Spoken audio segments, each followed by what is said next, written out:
problem to come to us so that we can be molded to be stronger. Okay? Ang taong hindi nag-exercise, lampa-lampa, parang ako din. Parang tayo. Because if we don't exercise, even minimal exercise, our bones, our muscles, our veins, they become maganit. Okay? So, hindi tayo flexible, hindi tayo strong. Konting Zumba lang, hinihingal na. Last Sunday, we had outing, and we had Zumba, di ako nag-Zumba.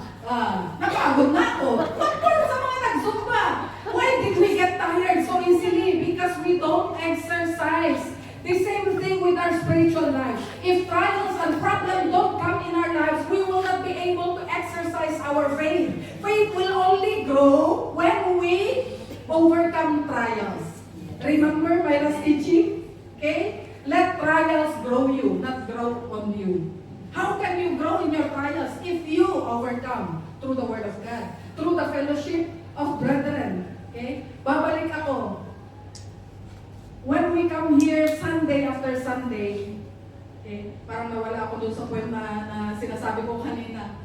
It doesn't mean that problems will disappear, but at least we gain strength, we gain encouragement, we gain wisdom from God through the preaching of the Word, through your cool. Okay? Through the praise and worship. Even in praise and worship, you may think that you're just singing, but actually, when we worship God, God is doing something in you. Okay? God is doing something in your heart. When we worship the King of Kings, we are being, low down. We become aware that He is God and we are not. We worship something we adore, right? We praise something we admire. So you will not worship God if you don't acknowledge that He is God. So this is one teaching that I always learn, I experience. Whenever I come to God, not just corporately, even in personal times, when I worship God, I see myself as nothing. I see His sovereignty. I see how big He is. And that's how we grow in our spiritual life with God. Amen? Okay, so ulitin ko, God raises a generation that knows Him, stands for truth, and obeys His purpose. Okay, let's go to the point 1. Okay, Jeremiah generation is already called before birth.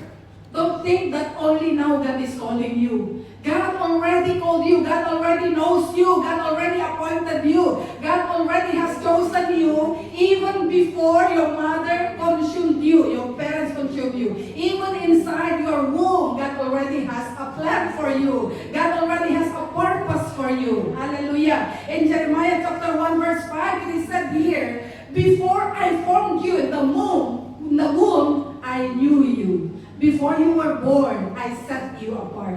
I appointed you as a prophet to the nations. Amen? When we say nation here, it's not only speaking about Philippines, Singapore, Indonesia. It also speaks about the people around us. Okay?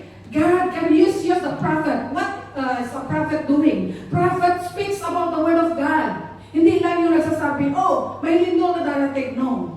Sometimes, it can be wrong. But when we prophesy the Word of God, your prophecy, your proclamation, your declaration, whatever you are telling the people that you see, if it comes and if it's the Word of God, it will come to pass. Whether it's an encouragement, a revelation, whether it's a rebuke, it will come to pass. Because in the Word of God, God says, whenever I release my word, it will not come back to me void and empty. It will be like the rain. When I release the rain, what does the rain accomplish?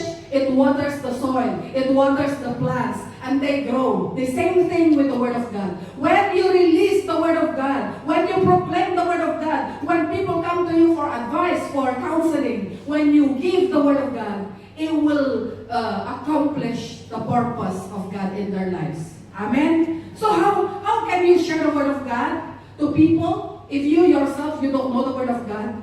Again, I keep saying, you cannot teach if you don't study first. Even when we preach, how can we preach here if we ourselves don't prepare, don't study? Okay? So, before you can share the Word of God, you have first to sit at the feet of Jesus. Magsusunog ka ng kilay. You can. teach if you know the Word of God. Hallelujah. Okay? God has purpose in every life. God has purpose for every life. Don't look at yourself. Don't belittle yourself. Sabi ni Maricel ko kanina, ang liit-liit ko. Lalo pa akong lumiit, sabi niya sa problema. What I want to say is, maliit ka man, malaki ka man, natapos ka man o hindi, ordinaryo ka mang tao, God can use you. Amen? Doktor ka man, o ano ka, tagalinis ka lang, janitor, don't belittle yourself. My sisters, hindi dahil katulong kayo, hindi na kayo magagamit ng Panginoon. You are the master of the household of your employers. Do you know na kung wala kayo, kalangkabok ang bahay nila? Right? You are a helper. But one thing that I learned in one preaching last, in the women's, sabi ng preacher, why did God call you to help? Why? Why are you called helper? It's because you are strong. How can you help if you are not strong? Amen? You can only help if you are strong. Your job is one of the greatest job people can have. Don't look down at yourself. I was once a domestic helper. And I'm proud to tell people, dati din akong katulong. You know why? I see how my employers needed me. If I'm not there, they don't know what to cook. If I'm not there, they don't know where their things are. I had a Chinese employer. I worked with them 3 years. Before I met and married my husband, I worked with Australian family.